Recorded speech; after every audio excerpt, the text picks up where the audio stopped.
Mr. Berge Setrakian, for a few words of friendship.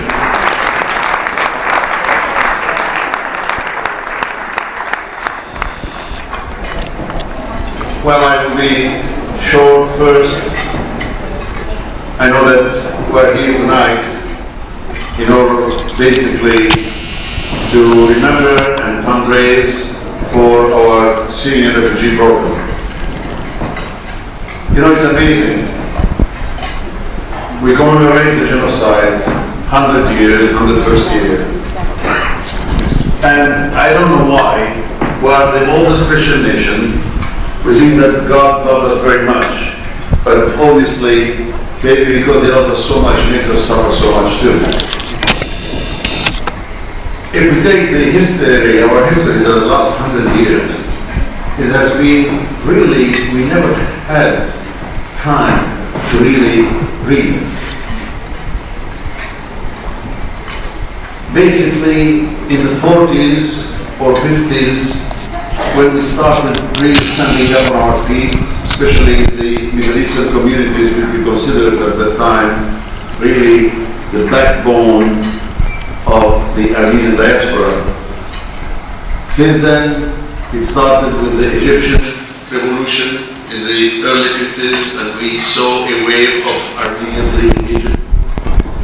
Then, with the Syrian revolution in the 50s, then the Iraqi revolution, then the Lebanese civil war, then the Iranian movement, then again the Syrian and the entire Middle Eastern situation. We never had a respite. As a matter of fact, when we think that about 30 years ago, we had about 1.3 to 1.4 million Armenians living from Iran to Cyprus and Greece. Today, out of those 1.3 or 1.4 million, we have less than 300,000 Armenians living from Iran all the way to Greece. We lost 1 million Armenians. Where are they? They're a little bit everywhere. But we don't despair. We'll continue. When we think about 100 years ago, 60% of the Middle Eastern population was Christian, and today only 11 million out of 300 million in the Middle East are Christians. We're living difficult times. Some people say it's a clash of civilization, some people say it's a clash of religion. I don't know anymore which clash is it. When we see today Muslims killing Muslims, Muslims killing Christians, it's really such a crazy world that we don't know where we stand. As if we have lost, when we talk about education and values, when we see all these terrorists, they don't discriminate anymore. They don't discriminate between Christians, Muslims, Jews, or others. These are difficult times. But yet, we will prevail. I remain optimistic. This organization of ours, created in 1906, has gone through many challenges.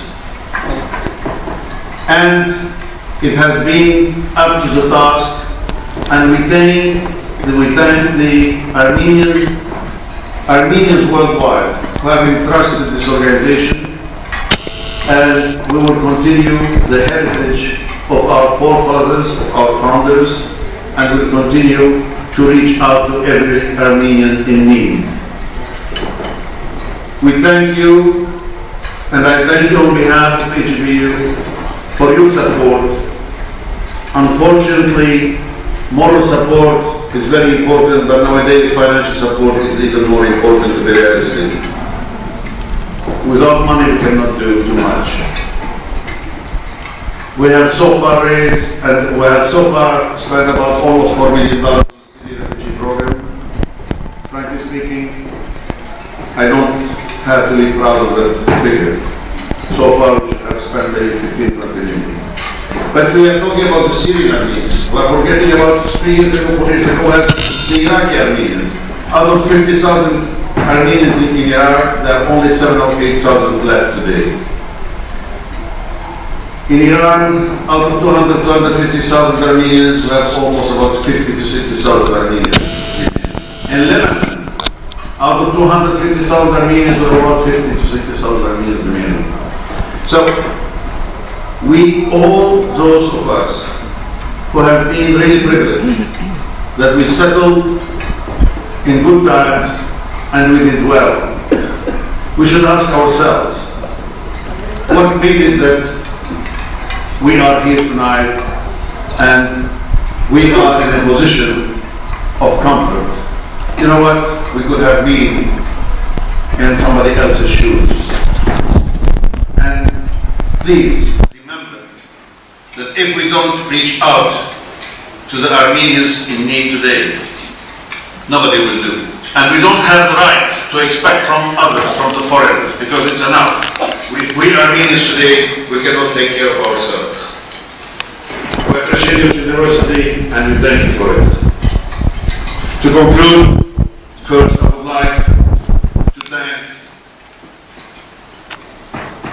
my dear friend Joseph and his wife Jenny for their super generosity.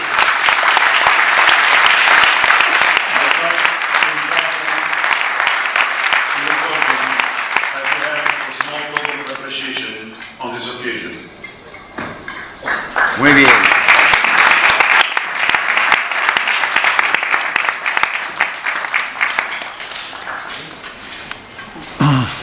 It looks like an African boat. Ahí está. Ya, no.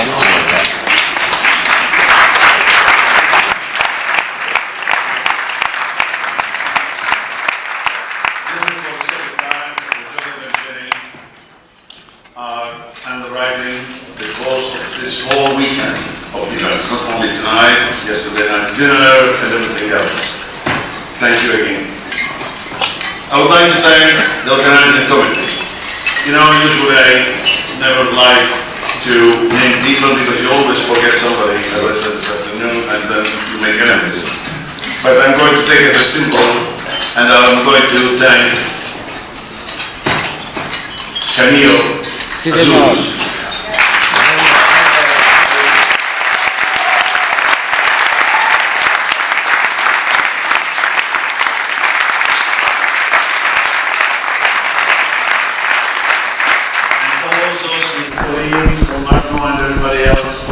Made this weekend a big success. I would like to thank Vasquez for what Camilo said about him and his leadership.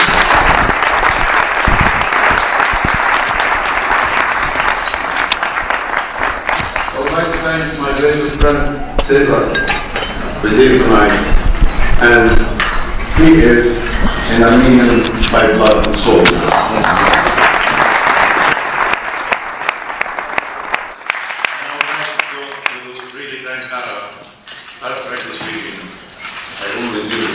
Very serious person. I always shoot your hand, be nice, but you have such a good sense of humor. And the way that you presented it, you made this evening really worthwhile. Thank you very much.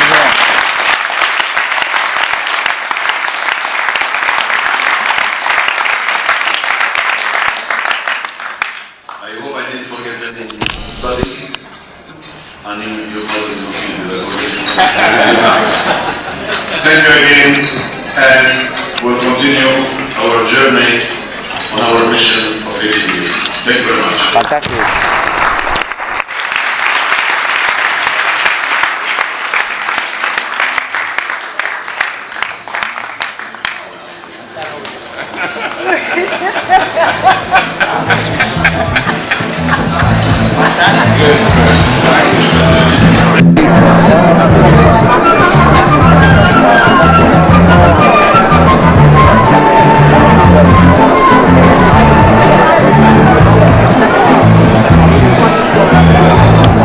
Okay.